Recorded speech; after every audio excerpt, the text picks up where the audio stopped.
Something that I've made very clear unto myself in this period of my life is that unless a woman is an asset to me, I'm not going to give her, and I don't need to give her, any kind of time, attention, resources, validation, any of that kind of stuff. If she's not going to be an asset to my life, then the likelihood that she's going to be a liability is going to be a lot higher. And in this video today, I want to talk about how whether or not Jezebel spirits or narcissistic women can sense that you're on semen retention. Now, this is a question that I've been asked not only in emails but on other semen retention videos. And because there was several different people asking about this question, I figured that we might as well address it. Now, any woman that is watching this video that is traditional, that has traditional kinds of values, I do not think that she's going to be, or I should say you, I guess, because you're the one watching this video. I don't think you're going to be offended by this. Now, if you're a woman that is a Jezebel spirit or any kind of narcissistic kind of woman, then yeah, you might be offended by some of the things that I say in this video. And we're going to just keep it raw. We're going to keep it straight to the point. And that's just how we do things around here. So with that being said, let's dive in further for today's topic. So this is something I've learned also, is that one must be acquainted with war and seduction in order to have an understanding of rising above obstacles in life. Now, why is war and seduction going to be the most important aspects in order to overcome obstacles? Well, seduction involves the process of either selling yourself or purchasing something that is of value, or trying to persuade someone to purchase something that is of value. And this goes not just in like relationships with people, but it also goes with like businesses, etc. It goes with finances, all different kinds of arrays of things that you can do and accomplish. War, on the other hand, is more about strategy. How do you operate? Do you, like, if anybody's played chess out there, or any kind of like Stratego or Risk, those kinds of board games, then you're aware that you need to have a certain level of predictability on the other person's side. Like, you need to be able to predict what they're going to do while simultaneously maneuvering your own people, your own pieces on the board in a way that's going to dominate the other person. Now, when I say dominate here, I mean I'm strictly talking about the board game itself. Now, there's a difference between dominating and being dominant. This is another reason why it's highly important for you to develop an understanding of war and seduction, because both, especially as a man, and on semen retention, you're going to be able to do this naturally. It's you naturally have a higher ability and higher operation system, a mode of being, in which you're able to be dominant because you're not just giving away your energy, time, and resources to PMO. And anybody that's new here, PMO is corn. I'm not going to say the actual word here, but masturbation and then orgasm. If you're just giving away these things, then and your energy to people on a screen or over Snapchat, that stupid social media platform. And I guess it's not technically a platform, it's more just an app, but still, it's just those kinds of things. Instagram, you're just DMing every girl, whatever. That's not going to be something that's worth utilizing on your semen retention journey. Now, to emphasize and re-emphasize, semen retention is not about dominating or being dominant. It's about connecting to God and the source of creation itself. It's about being the best version of yourself. Now, this is where we get into, now that we've covered those basic things, now this is where we get into Jezebels and narcissistic women. A Jezebel spirit, someone that has the Jezebel spirit, is basically a conniving, controlling, manipulative spirit that tries to play on your emotions for the sake of control on how they influence your emotions to get you to do what they want. Okay? Now, most of the women that have Jezebel spirits are covert narcissists. They're not going to be overt about it. I can give you some examples on covert narcissists that I've dealt with in the past.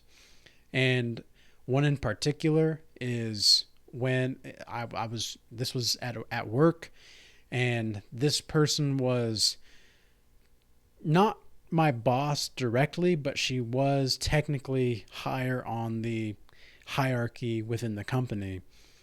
And even though we both had our own teams that we were managing, she was more on the hierarchy. This was years ago, by the way. So her and I had a conversation, and she intentionally misread and intentionally was trying to be dense about the conversation that we were having. She reported it to our supervisor, our main supervisor, in which I almost lost my job.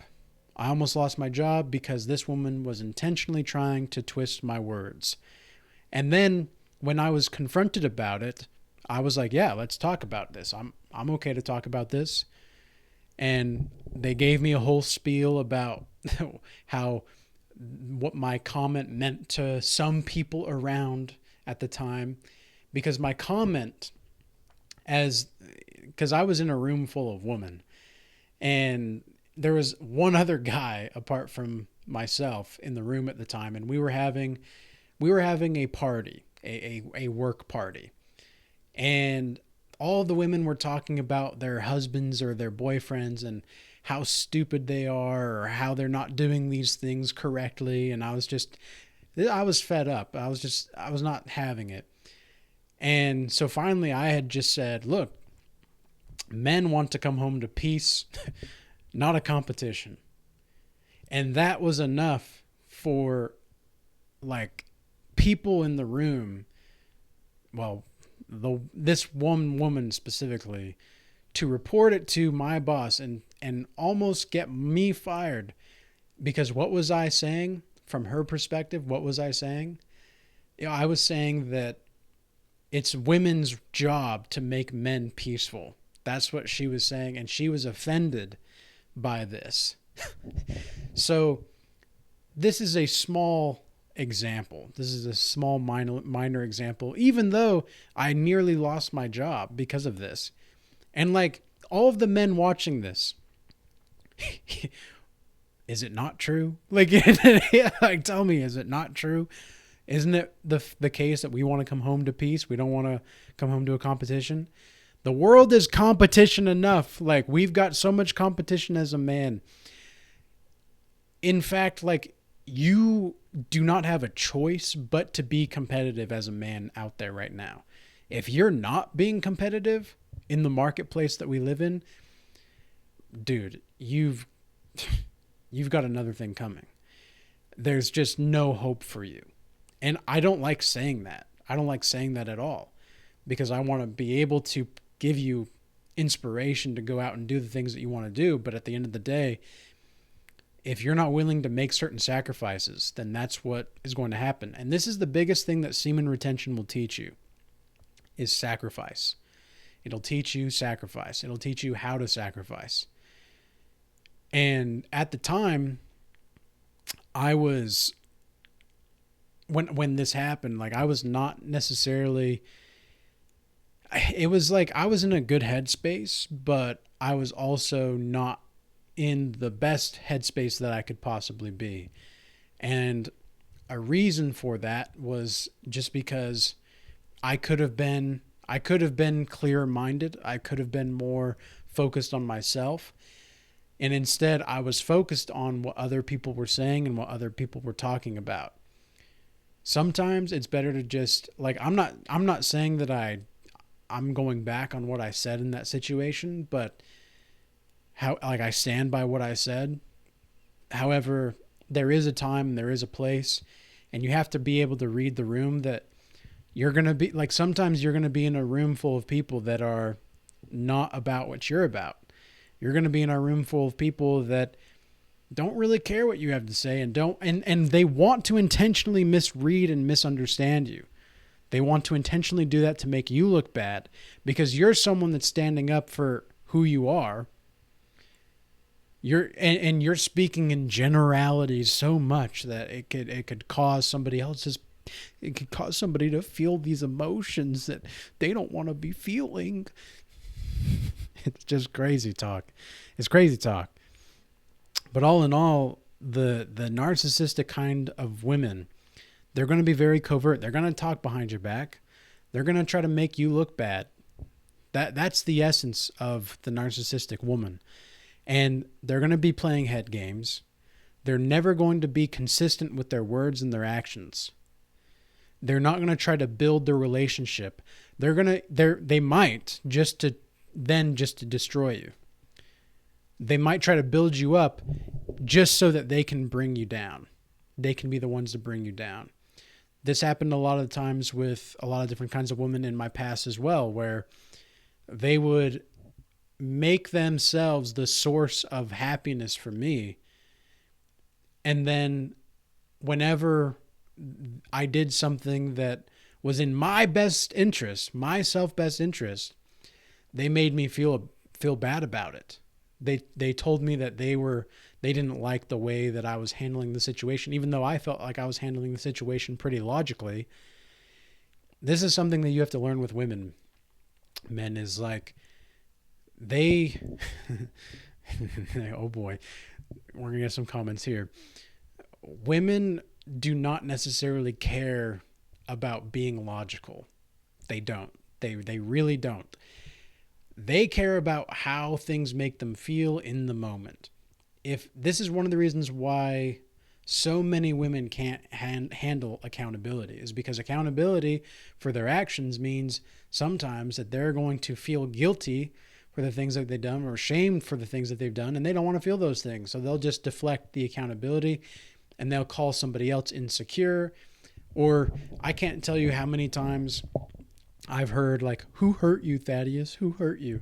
Like, I can't tell you how many times I've heard that in the past where it's like, look, I was hurt. Like, I'm not going to deny that. Like, of course. Everybody's been hurt. Like, everybody's been hurt.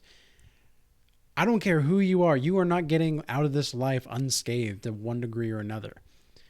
Like, even the people that have had supposedly the best lives ever, like, they've been hurt or they are hurting in some way. And it's up to us to rise above that. And so, yeah, I healed myself, and praise be to God for that. And part of that healing was the semen retention process. Part of that healing was the semen retention journey. And I've been on this specific, like this one streak that I'm on now. I've been on semen retention since May last year. Soon to be May 2 years ago, because today is the 31st of December. So like, it's been a while for me. And I can tell you that even at the time when I stopped like all of the PMO, which was October over 2 years ago, like I stopped, I guess it was technically just corn. I stopped at that point. I was still like once a week. I was still playing with myself, but I wasn't watching anything. I wasn't doing anything like that because I thought that it was healthy to release once in a while. I thought that it was supposed to be good for me to release.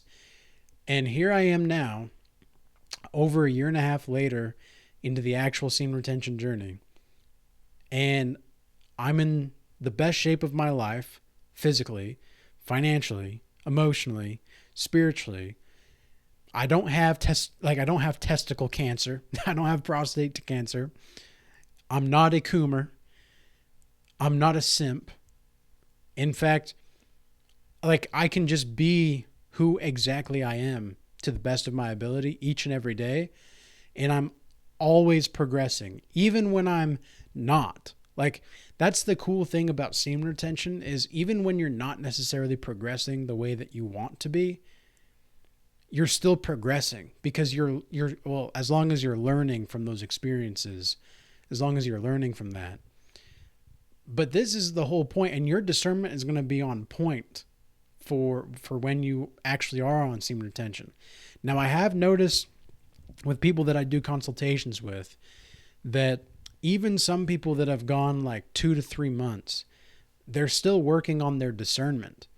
And believe me when I say, like, anybody that goes over 2 weeks, I would say even 7 days, like, you are some kind of person in the world that is maybe the top 5% of sexual discipline. There's like nobody, there's like nobody that can go more than 7 days, 14 days, excuse me, without feeling like they need to release. It's bonkers. It's madness. And we teach all of these people that they're supposed to be doing this, they're supposed to be doing that. Yeah, play with yourself. You have to play with yourself at least so often. Otherwise, like, oh, you might get cancer. What kind of, like, really think about that. Like, really think about that. Society itself is telling you that you need to be a lesser version of yourself in order to fit in. That's crazy. That's insane. And this is exactly what the Jezebel and the female covert narc wants too. They want you to be less. They like you being weak. They do. They want you to be weak because it makes them feel powerful. It makes them feel powerful. They just want to feel powerful. I've said it, and multiple other people have said it, not just on YouTube, but on Twitter, on everything like that, that it's like this modern feminist stuff, it's not about equality. It's about supremacy. And I'm not saying that men need to be supremacists and like take back the control, because like we already have the control. It's just been elusive to us that we've given it away. Like, we've given our control away.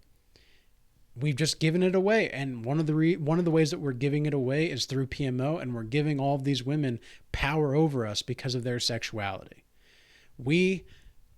If you are some person that can live without sex, that can live without female attention, dude, you've got life so much more made than anybody else, because like, most people are still trying to pine after female attention. They don't even know why they're doing this.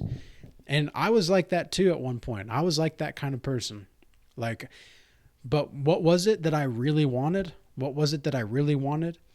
I wanted to feel like there were people out there that genuinely desired me, because I didn't have that feeling of genuine desire for so long that I was just starving for it. Like, I was starving. Like, it was as if I was just starving for any kind of attention. I didn't even care if it was the narcissistic kind of woman. I just wanted to be able to be looked at by a woman. And that was like junior varsity stuff. Not even JV. Like, that was just below. That was like middle school level thinking. And I did that up until I was like 22, 23. And it wasn't until like 3 years ago now where I started to think about life more and started to think, like, you know what? There is more to this life. Like, there is more. And I personally have not been on a date. I haven't been on a date for actually over 3 years now. Nearly over 3 years. So, and the reason for that, like, what has happened in that time? What has happened in that time? And like, there are still women that I've talked to, but I haven't been on like an actual official date for those 3 years. I've been completely single.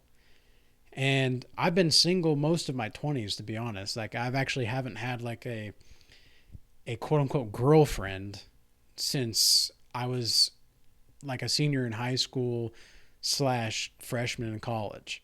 I haven't had a legitimate quote unquote girlfriend. And but I've had like sexual relationships, I've had like talking, I've had this, I've had a lot of different kinds of experience with a lot of different kinds of women, especially over the last 3 years, because I was nearly 200 pounds. And now, now I'm a completely different kind of person. And especially on semen retention, like these women can't help but stare at you. And the reason that is because, well, women are far more like vibey.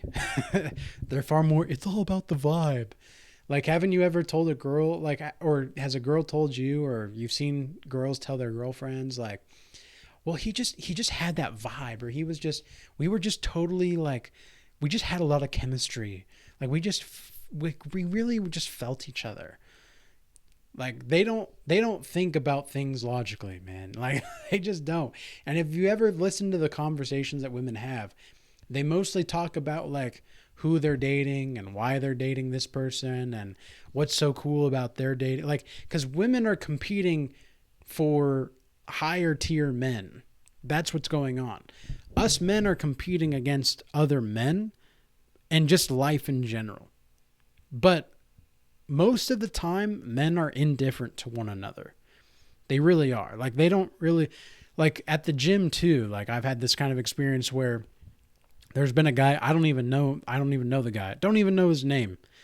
But like there are some days where we're working on the same workout and we don't really even say a word to each other. We just nod and we know what we're doing. Like we know what we're doing. We're switching out, like, because he's got a machine he's working on over there and he wants to jump in on this one. And I've got a machine I'm working out over there and I want to jump in on this one because this machine is something that, like, it doesn't get open very often. So when it does, like, I'm willing to share, and so is this guy. And we made that establishment, like, we established that months ago. I still don't know the motherfucker's name, but man, oh man, we get each other. So that's just kind of the difference between men and women. We don't really have to talk. We don't have to speak about our emotions in order to feel like we exist. Women have to do that. And this is one of the reasons why covert narcs and Jezebel spirits in general they're so scary sometimes, because they will try to ruin your reputation if you mess around with them too much. If you stand your ground too much, they don't like that. They don't like it. They really don't. And remember, this is a spiritual battle that you're fighting. This is not like, especially on semen retention, you will recognize that when you look into that woman's eyes, you're not looking into the eyes of a woman. You're looking into the eyes of a spirit that's like possessed her. And that's the difference. That's the key difference. And so, do they know that you're on semen retention? 100%. But they don't know that they know that. They don't really know that they know. And I know this was a long roundabout way to get to an answer that's so simple, but that's kind of the whole point, is they do, but they don't. They do know, but they don't. They just know that you have this energy about you that they want to take from you. And that's one of the reasons, like my example with the woman at work. Like, she didn't like me standing up for men. She thought me saying men want to come home to peace and not a competition. She made it into a competition. It's like, yeah, how's your relationship going, woman? How's your relationship going? No wonder. It's just bonkers, man. It really is bonkers.